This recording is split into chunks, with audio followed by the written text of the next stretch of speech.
Welcome to She Persisted. I'm your host, Sadie Sutton, a 19-year-old from the Bay Area studying psychology at the University of Pennsylvania. She Persisted is the teen mental health podcast made for teenagers by a teen.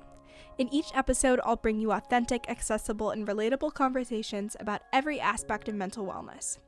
You can expect evidence-based teen-approved resources, coping skills, including lots of DBT, insights, and education in each piece of content you consume.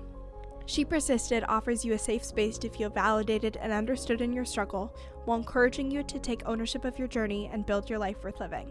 So let's dive in. This week on She Persisted. If you are on TikTok or Instagram Reels, you guys seen those super moody, low brightness entrepreneur videos? They have the big microphones. They're like, never tell anyone your goals, build in private, work in private, celebrate publicly, never tell anyone what your plans are. Wrong. Psychologically, scientifically speaking, if you want to reach your goal, you will declare your goal publicly and you will do so in person. You will tell those around you what you're working towards, what you're trying to do, and you are exponentially more likely to achieve that goal than if you are the only one that is aware of that goal and holding yourself accountable. Hello, and welcome to She Persisted. If this is your first episode, I'm so excited you're here. If this is not your first episode, welcome back. Happy 2025. We have a really exciting episode. It is going to set you up for success, I think, this year with your goals and your habits and successes and failures and all the things. We're going to dive into a lot of psychology research on all those topics, and then I'm going to talk about my goals for 2025. And I know we're a little bit late. I'm recording this on January 12th. I know a lot of people do their goal-setting content like end of December, very beginning of January. I was on a mental hiatus after the fall semester and grad school apps and finals and all the things. I've been taking a little bit of a mental break, doing lots of reading, relaxing over winter break, but we're back. I start my final semester at Penn in a couple of days, which is absolutely wild. And I'm setting my goals right now for 2025, and I hope that this is helpful for you guys as well as you're starting school and that it's not too late and you guys still find value from this. Also, you are just getting back into your school routine or you have new classes or a new schedule or any big changes happening. That is scientifically the best time to start new habits and routines because it's easier to implement them in a new environment than it is in your same environment with new behaviors because those cues are tied to old behaviors. So hopefully this will be a good point for you guys to implement those things. And I hope you guys find a lot of value from this episode, and we're just going to dive right in. The first thing that we're going to talk about is the difference between motivation and volition. So motivation is why we do something. It's a lot of times tied to our lived experiences or our emotions, our values, our interests. That's kind of what is urging us to do something, but our volition is how we do something. So that's what we're going to be talking about today. Our volition with regard to habits and routines and plans and goals and successes and failures. Like, how can we be most effective and get the outcomes that we want and follow through? And building on that idea, within our volition, there are 4 different little steps that you could call them. I'm going to give you guys a lot of frameworks and ways to think about goals and take what you like, leave what you don't. But I feel like it's helpful to kind of hear different ways of thinking about these things and where you could potentially insert new thoughts and behaviors to be more efficient and improved. So this one comes from an article called Mindset Theory of Action, Phases, and If-Then Planning. It's from 2019. We can put it in the show notes. But there are 4 steps that take place when an action occurs. So that's pre-decisional. So that's like your pros and cons, thinking about if you want to do this thing, weighing your options. Then we have our pre-actional. So taking our steps to set ourselves up for success. What is going to happen? And we're going to talk a lot about this pre-actional phase today. There's the actional, so you actually do the thing, and then the post-actional, reflecting on it, getting feedback. Was it effective? What would I change next time? Etc. And so within that pre-actional phase, there is something that you can implement called an implementation intention. So this is a specific plan that is better than a goal intention. So a goal intention would be, I want to get better at running. I'm going to start running. I am going to run a 5K. I'm going to run every day. Like, those are goal intentions. An if-then plan, and when we learned them in Grit Lab this past semester, which I'm pulling a lot from my notes for that, and you guys are going to get a Grit Lab recap episode, the next solo episode, which I'm really excited about, we learned about them as when-then plans, which it rhymes, a little bit easier to remember, and it makes more sense. But the when is the cue. So when I get home from school, when it turns 5 o'clock, when my alarm goes off in the morning, then I'm going to run 1 mile. Then I am going to get up, put on my workout clothes, go downstairs, and walk 2 miles. So one way we can set a goal that's more effective than just saying, I'd like to do this, is an implementation intention. So when this thing happens, then I will do this. Some other characteristics of effective goals is that they're specific, they're challenging, and they're declared publicly in person.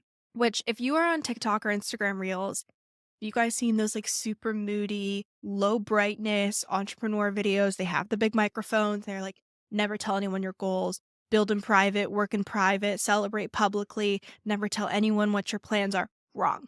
Psychologically, scientifically speaking, if you want to reach your goal, you will declare your goal publicly and you will do so in person. You will tell those around you what you're working towards, what you're trying to do, and you are exponentially more likely to achieve that goal than if you are the only one that is aware of that goal and holding yourself accountable. Another statistic that I'll give you related to this is that 7% of people achieve their goals without setting an intention. Only 7%. So if we're not setting specific intentions, if we're not being clear about what we want to achieve, we're not going to achieve that thing. It's not just magically going to happen or change in our life. As humans, we're wired to do as little as possible. Like, we're wired to conserve energy and stay in our routines and stay in our habits and stay in our comfort zone and not change or move out of that. Like, evolutionary speaking, that's what we're meant to do. So creating new habits, setting new goals, pushing ourselves outside of our comfort zone is a really foreign and not intuitive experience. So it's not just magically going to happen. We have to put effort and guardrails in place to allow us to get to that end point. And then another piece of an effective goal is that you have to have a sub-goal related to your performance. When you don't have a sub-goal that's performance related, you don't have a goal at all. So if we go back to the 5K example, if your goal is to run a 5K in under 30 minutes, I feel like I've had friends that run 5K. I feel like they said 30 minutes was like some time that people run a 5K in.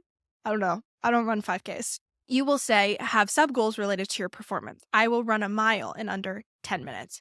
I will run 2 miles in under 18 minutes. I will run 3 miles in under 25 minutes. And you will attach dates to those and specific measurable outcomes related to your performance. And you can be flexible with that. Maybe you have to push it back. Maybe you have to give yourself more grace. But those sub-goals related to your performance are really important so that you eventually get to that outcome. Because again, it's just not magically going to happen. We're wired against those goals magically happening. So we have to be really intentional and objective with the way that we measure if we're on the right track. So I'm going to give you guys another framework for goals before we talk about plans. And so there's this thing called the Rubicon model. And if you've ever heard of the phrase like crossing the Rubicon, it's like crossing a river. And the point is that once you've crossed, you can't go back. Like, you've committed to something, you've made the decision, and now you're in the process of implementing that. There's no reverse. You can't draw out of it. Like, you've made the decision, you've made the commitment. So basically, in the Rubicon model, this model of actions and goals happening, the first step is deliberating, thinking about what the goal is. That's what we're doing right now. Then you're going to set a goal, and we're going to talk about all the best ways to set a goal. We talked about specific, challenging, declared publicly, sub-goals related to performance. We'll talk about more things that you can do. Your when-then plans will give you more frameworks, but you set your goal, and that is crossing the Rubicon. Once you've set that goal, you can't go back. The goal's been set. Now you either achieve it or you don't. After that, you plan, which we're going to also do today. So plan to set yourself up for success. You act, you actually do the behavior. And then you evaluate. Did it work? Did it not work? You get feedback, etc. And so that's one way that we can view goals. So again, deliberate, set a goal, plan, act, and evaluate. So now we're going to kind of circle in on plans. What are plans? Why do we set them? What purpose do they serve? How can we be more effective with the plans that we set? And then we're going to continue along this cycle of like goal setting and what we're going to do. So plans are the articulation of an intended future action. And we could say when-thens are plans. The implementation intentions are a version of plans. But plans are really powerful. There are studies that have been done about the specificity of a flu shot appointment and how likely it is that people actually get their vaccinations. So they mailed out these little cards, and some of them just said, just get your flu shot. Some of them said, get your flu shot at this date. Some of them said, get your flu shot at this date, at this time, at this specific location. And it was drastically different how many people showed up and actually got vaccinated when they were given a specific plan with the location and the time and what was going to happen, rather than just saying, do this. The implementation intention of like, get your flu shot, or the goal intention, I'm going to get vaccinated. And the completion rate here is really wild. So 32% versus 71% completion rates when saying where and when you're going to do something, versus again, just having that general idea of like, I'd like to do this thing in general at some point in the future. And so we're going to get into habits, right? Habits are like we go on autopilot. We don't think through things. We just react. We have the cue and then the behavior. So you don't have that thought of like, should I do this? Should I not do this? Pros and cons. What are the benefits? Instead, you just say, I woke up, my alarm went off, so then I did the thing. Implementation intentions and these really specific plans can kind of act as that. You're not thinking because you've already made the plan. It's a certain date, it's a certain time, so you do the thing. And again, 32 versus 71% difference in completion rates when you have that plan, that implementation intention of what time is it happening and where is it happening. But plans don't always work. There's this really interesting thing called the planning fallacy. So we plan for the best case scenario, but we also expect the outcome to reflect that. And that's not the case. Our plans don't always go according to our intentions. The best case scenario isn't always going to happen, so it's important to flag that. But they increase the likelihood of us being really flawed and inefficient at completing these goals as humans. It increases the likelihood of us actually following through. So how can we set effective goals and make plans that increase the likelihood of us doing something? I'm going to give you guys a framework, and I'm hoping to have the scientists who came up with this on the podcast at some point. We're still figuring out scheduling, but it will be a really great episode when it comes out. But this is called the WHOOP framework. And it's been shown to increase GPA, improve school conduct, improve attendance. It's a really powerful framework in improving behavioral outcomes. And again, decreasing our human nature of not doing different behaviors automatically. So WHOOP stands for wish, outcome, obstacle, and plan. So wish, what's the goal that you want to achieve? We're going to set that intention. The outcome, how will you feel when you achieve this outcome? We're going to talk about positive thinking, which actually decreases the likelihood of you achieving your goal, which is an interesting paradox. But how do you want to feel? Like, what is the positive that's on the other side of doing this hard thing? Obstacles. What are the main obstacles? Are you going to procrastinate? Are you going to get distracted? Are you going to scroll on TikTok? Are you going to not want to do it and just decide not to? Like, what are the potential obstacles that would prevent you from completing this goal? And then plan. How are you going to tackle these obstacles? Are you going to shut off your phone? Are you going to let your friends know in advance that, like, I can't do that this day. I have this thing that I'm trying to do. Are you going to prepare for the fact that you're going to procrastinate and write down the pros and cons? So in the moment, you know, like, I've thought this out. This is really important to me. And I'm going to do the opposite of what I want to do, which is procrastinate. So that's the WHOOP method.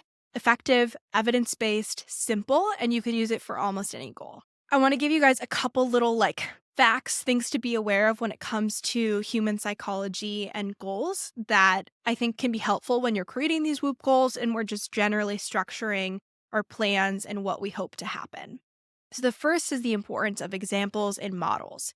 We learn faster and more effectively and better when we have an example of something or a model of something. So they did this study where they had people use ChatGPT to write a cover letter, and they objectively rated the quality of the cover letter when people worked completely independently and on their own versus when they worked with ChatGPT to write a cover letter. And they found that people learn faster and they produce better cover letters when they work with ChatGPT, which was the opposite of the hypothesis. They didn't think that people would get better. They're not actually learning because they're working with something else and they're getting examples and the answers are quote unquote being handed to them. But that wasn't the case. They learned more effectively by having an example and being shown what to do. This is also something you hear a lot in medicine. See one, do one, teach one. You observe, you have that model, you take it in, you then do one, you practice, and then you teach to really solidify and reinforce that learning. So we learn really well by example. Anytime you have a goal that's a skill you haven't already established, what examples can you look at? If you want to start posting on TikTok or online more, follow creators who are documenting their journey of posting regularly. If you want to learn how to edit videos, watch video editing tutorials. If you want to get a certain grade in a certain class, compare past work that you've submitted versus a friend who's gotten A's on assignments. What are the differences? Go to the teacher and ask them for examples of past assignments that have gotten good grades. Another piece of thing to keep in mind is that as humans, we have really social brains. When they've done research on what sets us apart as humans as being really an exceptional species compared to chimps or apes or maybe those of the same lions or dolphins, these other animals that are smart and have similar brains to us, but are in nowhere near as innovative and evolved as we are, what sets us apart is not the structure of our brain, the number of neurons, the complexity is our social brain. It's our ability to relate with others and communicate with them and collaborate and work together. That is what is unique about us, and it's allowed us to thrive as a species. So we use that to our example. We learn socially. We learn with others. And so collaborate with others, get feedback from others. So those are two things that are really going to expedite the rate that you're learning and executing on these goals, which is one, working with others, and two, learning from models. And then the last thing that I'm going to mention here is this thing called the 3-box model or process theory. And this is a theory of emotions, and it comes from Dr. Angela Duckworth and then a professor at Stanford. And it's technically 4 different steps, but she condenses it down to just 3 for the purpose of understanding this easily and implementing it. So we have our situation that we put ourselves in, our box 1, the context. Box 2 is our thoughts. How do we interpret the situation? Technically, it's our attention and our appraisal, but what do we think about and react to with regard to this situation? And then 3, we have our response. How do we behave? Do we achieve the goal? What happens after we've been in a situation, we've thought about it, and then how do we respond? And we do a lot of episodes on this podcast about how we think about things because that's really powerful. It can change how we feel. We do a lot about how we can change our behaviors, which then in turn changes our feelings and our thoughts.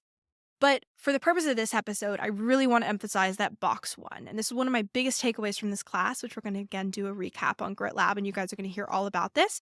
But the box 1 that you put yourself in is going to impact the thoughts you have and the actions you take. So are you putting yourself in a situation where you'll be held accountable, where you will have deadlines that help you towards a larger goal? Do you have others achieving similar goals to you so you guys can work together and collaborate? Do you have models of what you should be doing and examples so that you can thrive and do what you're supposed to be doing? So what box 1 are you putting yourself in, and are you giving yourself the best chance of success? The example I'll give you guys of this is me doing my work, which is that when I go to my room at Penn and after class, I sit and relax and I read a book or I watch TV or just hang out, eat a snack. I will not do work. I've tried. It just doesn't happen. Maybe I'll do a little bit of work 3 hours later, but it's not going to happen. If I refuse and white knuckle my way to not going to my room and I sit at a coffee shop or I sit in an empty building or I sit in a classroom, I will get my work done. I might be a little bit more tired. I might be I just want to be done for the day, but I will get my work done before I go back to my dorm. When I go back to my dorm room after class, I'm I get to relax. I'm so excited. I'm done for the day. I'm not setting myself up for success. My box 1 is not conductive to me getting my work done. When I go to Starbucks or I meet up with friends or I sit in a classroom and intend to do my work, I'm setting myself up for success because I know that I'm more likely to complete my work and then get to go home to my lovely room and get ready for bed and watch TV. So think about your box 1. I think that's the most powerful thing you can manipulate when it comes to goal setting because you don't have to work against yourself with your emotions and your thoughts. You're setting yourself up for success to be productive or whatever it is the goal that you're achieving. So to recap so far, motivation is why we do something. Volition is how we do it. Our goals direct our energy. Our plans specify what we're going to do and ideally when and where we're going to do it. The more specific, the better. And then we have our woo, which is our wish, our outcome, our obstacle, and our plan. A really effective evidence-based framework to set our goals and have a higher likelihood of achieving them. So with that little summary, talked about what goals are, what plans are, how do we set our goals, how can we set ourselves up for success there. A lot of your execution of your goals is going to come down to our habits. Because as humans, we're really bad at using willpower and self-control. We're just not good at it. It requires a lot of emotional and mental energy. As humans, we're wired to conserve energy, doing as little as possible. And so when we set goals that require us to do the opposite of that, our brains and body are fighting against us. So we can use willpower psychologically, but scientifically speaking, it's the least effective way to achieve our goals because it requires a lot of emotional energy, a lot of mental energy, and the likelihood of you achieving your goal based on willpower and self-control is low. What's more effective is habits because we think about the box model, right? So we had our context that we put ourselves in, which is our box 1. Box 2 is our attention and appraisals or our thoughts. And then box 3 is our response or our actions. A habit removes box 2. Obviously we're always thinking, but for example purposes to explain this, we don't think, we just do. So we're in a context and the response is our habit. And there's a lot of different ways that we form habits and a lot of different contexts that these show up. We could think of classical conditioning if you've ever watched The Office, where there's that episode where Jim trains Dwight every time he hears the computer ping, he asks for a breath mint. This also happened with dogs. Whenever they pressed a lever, food came out, so they'd press a lever, they would expect food, they would salivate at the sound of the bell when they pressed the little lever. So they're not thinking, I'm hungry, I could go for a snack right now. They've conditioned that response where they hear the cue, that box 1 happens, and the result is the habit, which is that they salivate or they want food. These also happen in more complex situations where there is some thought involved, but it's a lot less thought involved because you've already solidified that mental pathway. Like, your body knows this thing happens, this is how I respond. So an example might be when you pick up your toothbrush, you put your toothpaste on it, or after you brush your teeth, you floss. We have bad habits. When I feel bored, I will open my phone and go on TikTok. Maybe when your alarm goes off in the morning, you sit up, you turn off your alarm, or maybe for me, my alarm goes off, I snooze. These are habits that, again, are a little bit more complex. Sometimes they're like multiple series of steps, but the context happens and you respond behaviorally. And this is more effective long-term than relying on your thoughts to overpower your internal urges to not do the thing every single time you want to execute a behavior. Another really interesting thing about habits is these are states, not traits. We're putting ourselves in a context. It's not a certain ability or mentality that you have to already be in possession of to be able to thrive in this area. You don't have to have a certain thing to be able to thrive. You're just putting yourself in this state. And depending on how well you do that, that will impact the outcome you get. I'm going to give you guys some learnings from a study we read called Healthy Through Habit: Interventions for Initiating and Maintaining Health Behavior Changes.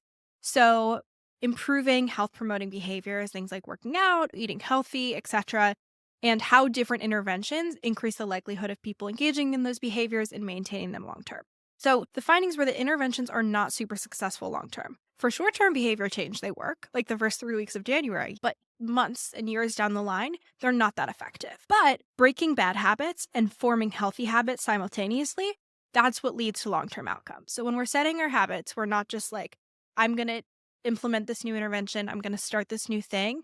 That doesn't work. But breaking a bad habit while replacing it with a healthier habit is effective to get that long-term outcome. Another thing worth noting, you're listening to a podcast, you're learning about behavior change and habits and goal setting.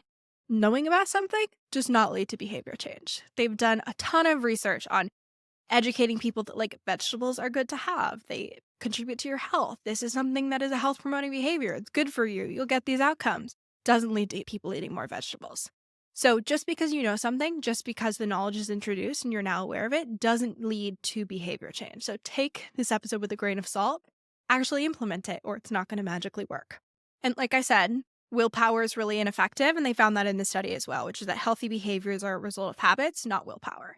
People that engage in healthy behaviors like taking the stairs rather than the elevator, walking a certain amount every day, working out, eating healthy, that's habits. That's not willpower. Every day they're not saying like, I'd like to do this thing and now I'm going to force myself to do it. They do it because it's a habit and they've done it 6,000 times before, so they're going to continue to do it again. And the key here is to make the choice easy by setting up that habit. So there are 3 steps to habit formation: behavioral repetition, associated context cues, and rewards. So you're repeating the behavior, you have your cues, that when then statement, when this thing's happened, then I will do the behavior, and then rewards. You have to reward yourself. You have to make it enjoyable. A lot of the times the goals we're setting for ourselves aren't necessarily innately enjoyable, or we don't reap the rewards for like weeks, months, years. So for example, if your goal is to study 30 minutes a day before every exam rather than just like cramming right before the exam, maybe you buy yourself a special treat that you eat when you're studying, but you don't eat it any other time. Or you say, I'm going to watch an episode of my favorite TV show after I finish studying, but I won't let myself do that unless I do my 30 minutes of studying. Or I'm going to study with friends. If that works for you, it might not. So that's rewarding in itself. A little fact about rewards: the mint in toothpaste, there's no function. It's just rewarding. It's a positive experience. So people are more likely to brush their teeth when they have like a positive, good tasting mint toothpaste than if it was just like bland, disgusting paste. Same thing with kids. They have these really intense, interesting flavors like bubblegum and blue raspberry, like all of these really intense flavors, because it's more positive and rewarding and it gets kids to learn to brush their teeth than if they were using, for them, something aversive, which is mint. And we talked about this, you might be able to infer this, but habits are a lot more effective and bring results a lot more than intentions do. You guys also might have heard that like it takes 18 times to form a habit, or some people say it's 200 days, sometimes it's 5 to 6 weeks. It really depends on the person. It's about repetitions. There's not a certain number of times you need to do a habit. There's not a certain number of days that you need to have that mentality. It's going to be dependent on the person. So we talked about context cues as being the thing that's going to initiate your habit. Again, we're not thinking about things. We just have the context, box 1, and then our result, box 3. So things that you can do as cues are the time of day, a location, a prior behavior, or a person. So I'll give you an example for all of these for like brushing your teeth. Maybe it's the time of day. Morning, when I wake up, I brush my teeth. Before I go to bed, I brush my teeth. Maybe it's the location. When I'm standing in front of the bathroom sink, I brush my teeth. Maybe it's the prior behavior. After I floss, I brush my teeth. After I wash my face, I brush my teeth. Maybe it's people. I don't know. I brush my teeth by myself. I'm a lonely person. Maybe when my partner or spouse or whatever is brushing their teeth, I brush my teeth next to them. So these are different ways that those cues initiate the behavior. And you can do this for any behavior that you're implementing. Do as many of them as possible. So what time, what is the location, is someone else going to be there, and what is the behavior that's happening before? Your implementation intention, I want to do this thing, is a stepping stone towards the habit, but that's not enough, right? So I want to do this thing, the when then, that is going to allow you to get towards that goal, but it's not going to work entirely by itself. Another way that you can increase the likelihood of implementing a new habit is piggybacking or habit stacking. You guys have probably seen this all over social media. It's pretty popular. It's one of those more widely known ways to build habits, but the idea is that you stack an existing habit with a new one you want to build. So maybe you want to meditate. So you take a habit that's really solidified in your life, brushing your teeth, and you say, during the 2 minutes that I'm brushing my teeth, I'm going to meditate. And so over time, you've already had that cue established that you're always going to brush your teeth. And because that's something that happens every day and that time is carved out and you know that's going to take place, you habit stack on top of that. While I'm brushing my teeth, I'm meditating. We talked about that rewards are an important piece of habit formation. There's a couple of different ways you can implement rewards. One is the intrinsic payoff. You feel good. You're proud of yourself. You did the thing. Maybe it's a sense of pride. Maybe it's a sense of mastery. Maybe if you're doing something like working out, there's dopamine involved. So the intrinsic payoff is one way to have that positive reinforcement. A second is the extrinsic reward. So watching a show, seeing a person, something externally that's rewarding. Another one is avoiding negative consequences, which is called a contingency contract. So if you've ever heard of timeshares, when people sign timeshares, they have all these contingencies for what's going to happen if this person tries to sell the timeshare. They owe a ton of money. They have to go to court. I don't really know. I've never signed a timeshare thing, but there's a lot of things in place that make it really aversive and really negative to pull out of a timeshare contract. That's what you want to do if you don't fulfill your habit. And avoiding negative consequences is a lot easier when someone else is putting them on you rather than you're the one in charge of having that negative consequence take place. But a really good example of this is putting on your seatbelt. So when you get in the car and you start driving without a seatbelt, the beep, beep, beep happens, right? The way that you get that to stop is you put your seatbelt on, and that's a habit in itself. But you are avoiding the negative consequence of the aversive beeping noise by putting on your seatbelt. So that's how that habit is formed. The most effective reward that you can use when building your habit is an uncertain reward. So this means it happens at a random interval. Again, this is something that is harder to do on yourself. The best example of this is the TikTok algorithm or gambling. Every couple of videos, you get something really funny. Some of them are duds, some of them are horrible, but every couple of videos, you get something that's really enjoyable and you laugh and you enjoy it, but it's uncertain. It's just a really effective reinforcement for scrolling on the algorithm. Similarly, you don't win every time you gamble. You don't win every 5 times or 10 times. It's not a predictable interval. But every so often, when you're least expecting it, you get that positive reward, which is a really positive experience. Again, these are harder to do on yourself. So if you have any ideas of how to do a random reward interval schedule, let me know and I can share it on the podcast. But if you can somehow manufacture that for yourself, that will be the most effective way to reward yourself for doing a habit. So the 3 things that you're going to do when you're doing your habit, just to reiterate, response, repetition.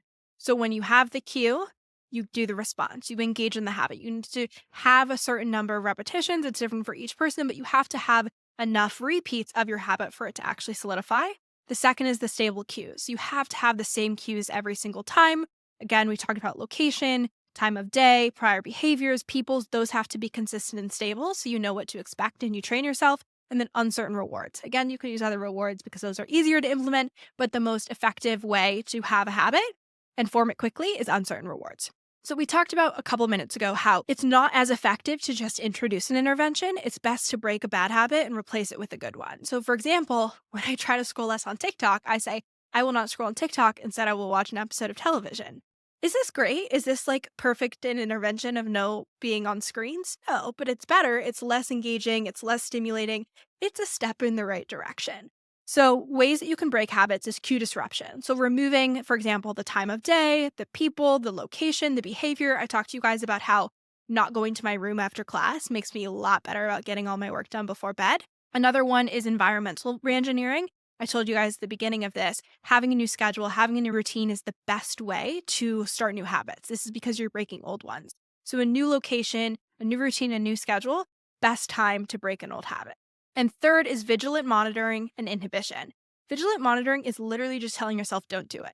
It sounds dumb. Again, we're not relying on willpower, but short-term breaking habits, research shows that it's really effective. And people do this a lot when they successfully break habits, is they tell themselves over and over again, don't do it, don't do it, don't do it. And then the last thing I will give you for this little habit overview from this article is to add or reduce behavioral friction. So you guys have probably heard of this, and you probably do this in your own lives without being aware of it.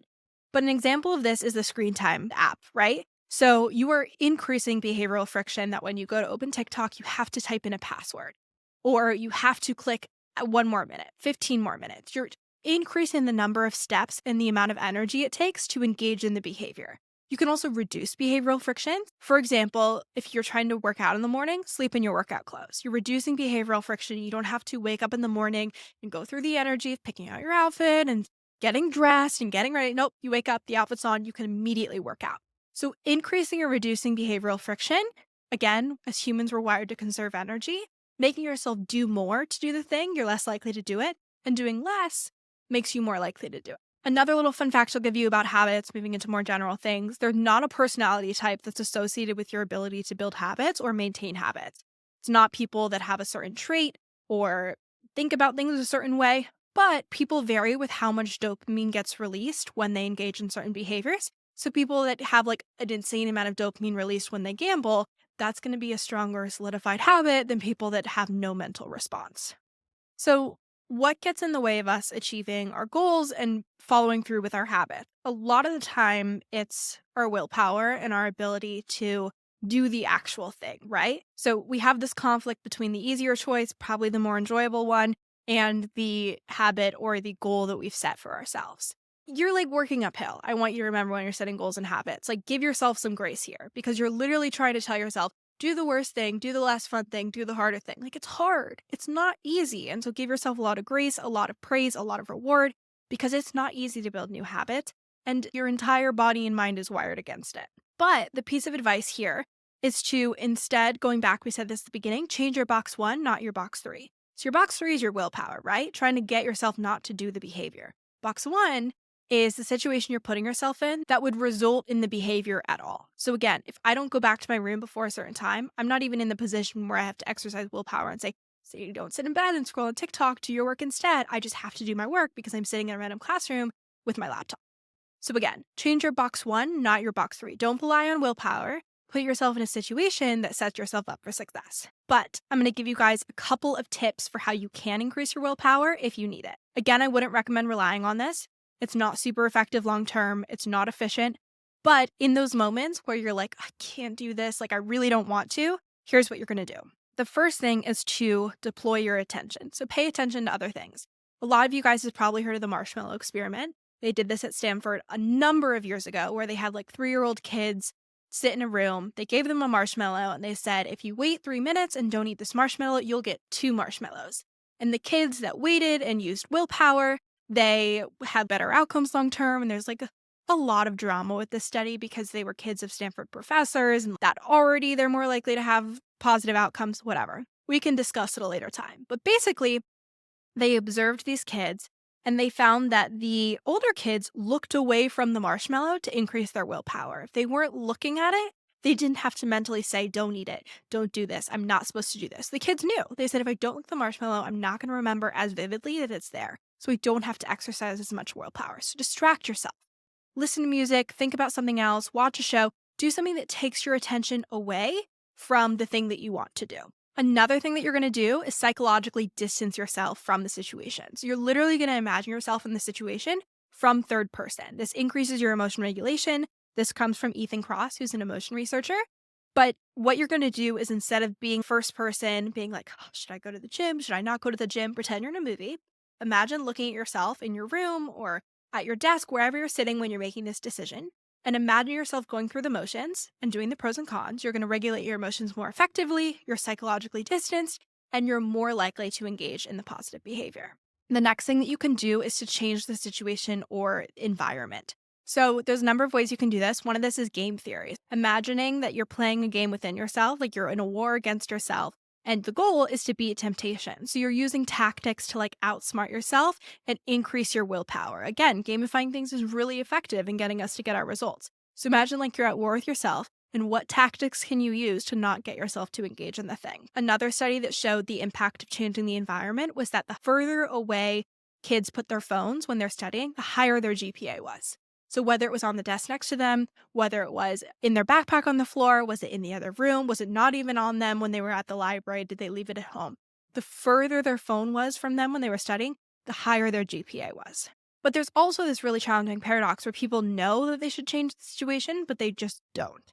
So you know that like situation modification is going to improve your goal accomplishment. But again, knowledge doesn't always lead to that change of behavior. So here's a piece of knowledge, even though this isn't going to cause the behavior change, it can help you when you're doing that, like mental willpower and deciding to do these when-then statements and create the habits. Changing the situation changes temptation. When you change the situation, you feel less tempted. Another little fun fact is that the number of self-control strategies that kids used correlated with their SAT score. So did they move their phone away? Did they study in a new environment? Did they use positive rewards after? Did they increase behavioral friction to getting to their phone? The number of these strategies they employed, the higher their score. So again, what's your box one? Are you setting yourself up for success and doing everything possible to encourage that outcome you're hoping for?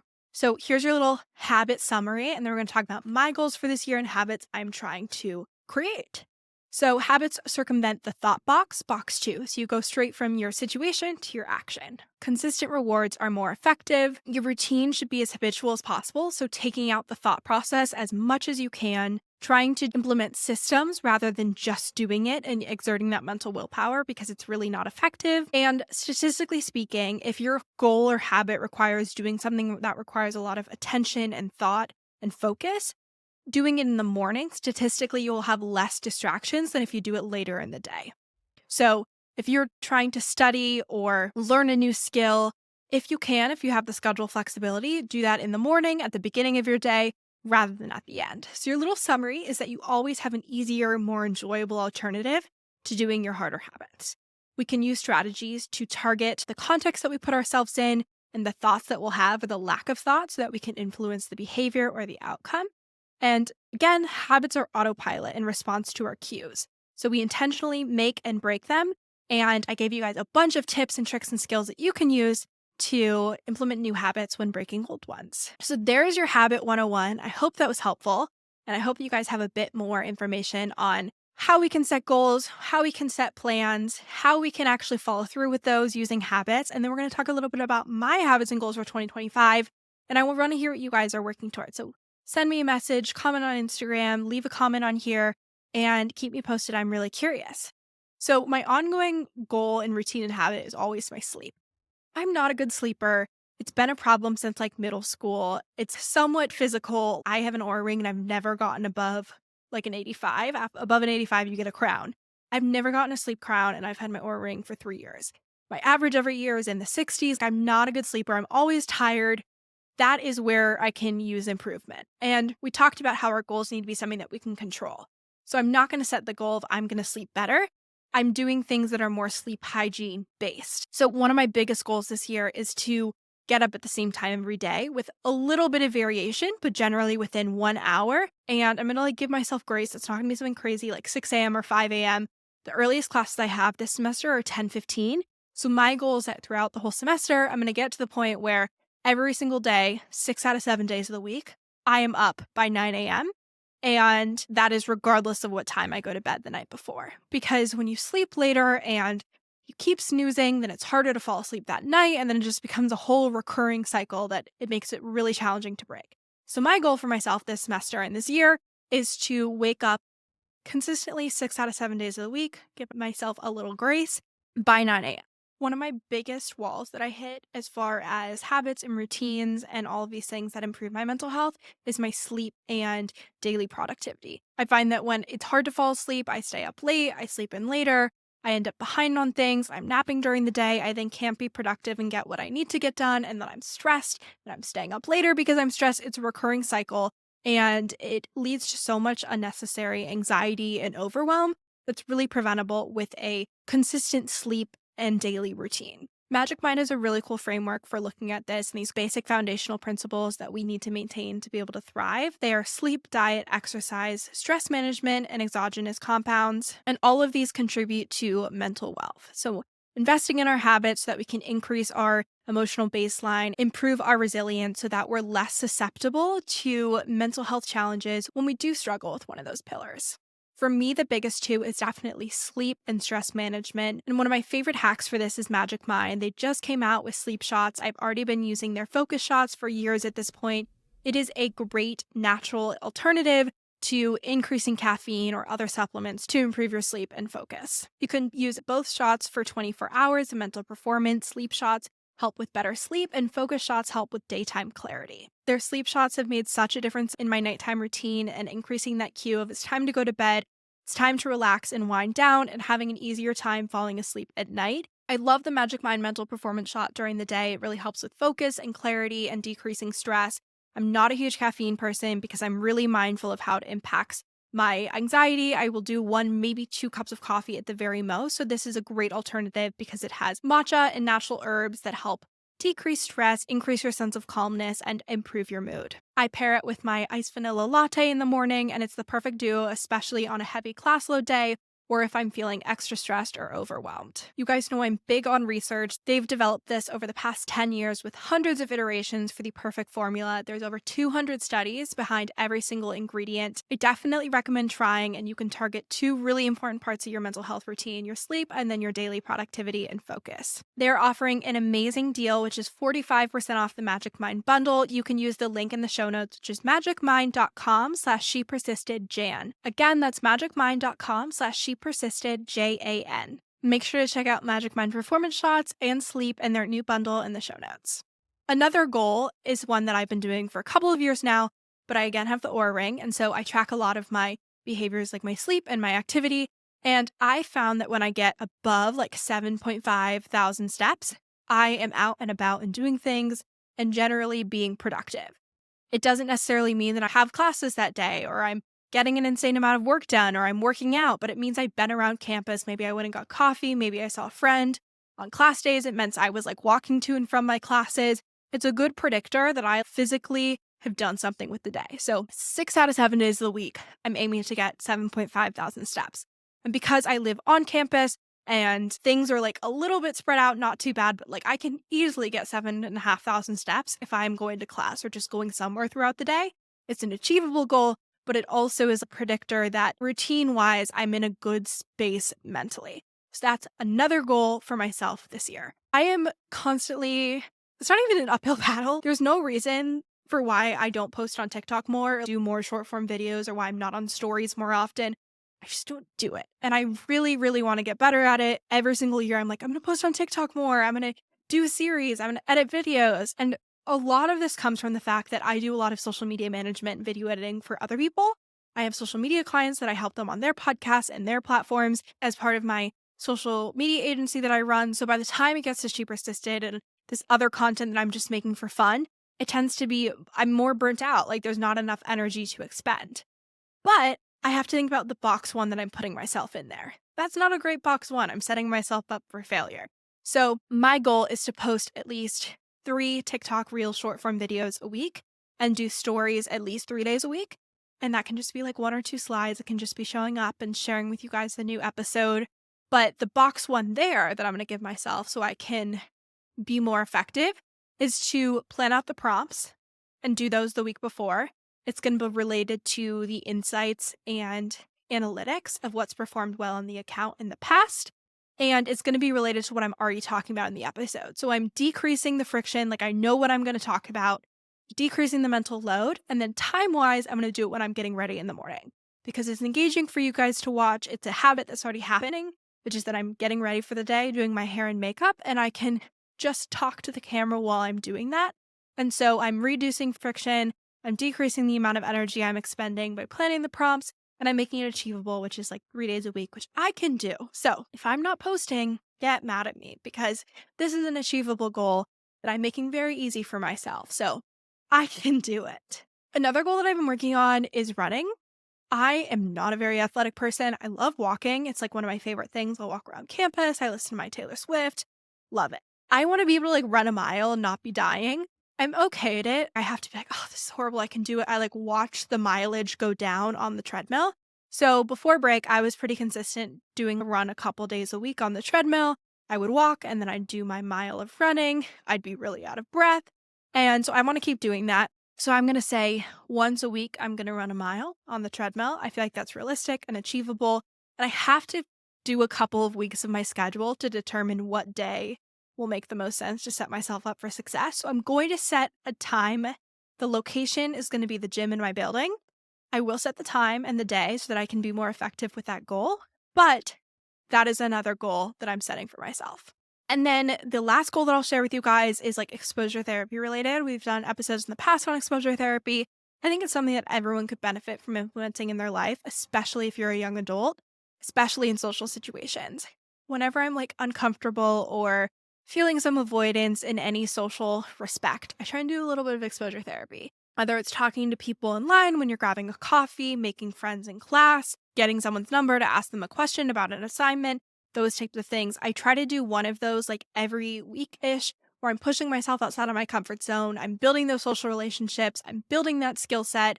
And I find that's really helpful for the mental health piece of feeling connected and engaged in your community, but also the exposure therapy piece of decreasing avoidance and anxiety around social relationships. So those are some of my goals. I really want to know what your guys' are.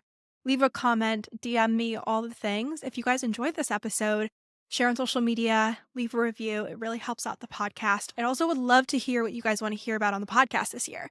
So if you have any guest requests or styles of episodes or things you want me to talk about, definitely keep me posted. I'm very much open to suggestions. And I have a lot of things in mind, but I really want to know what you guys want to hear. So keep me posted.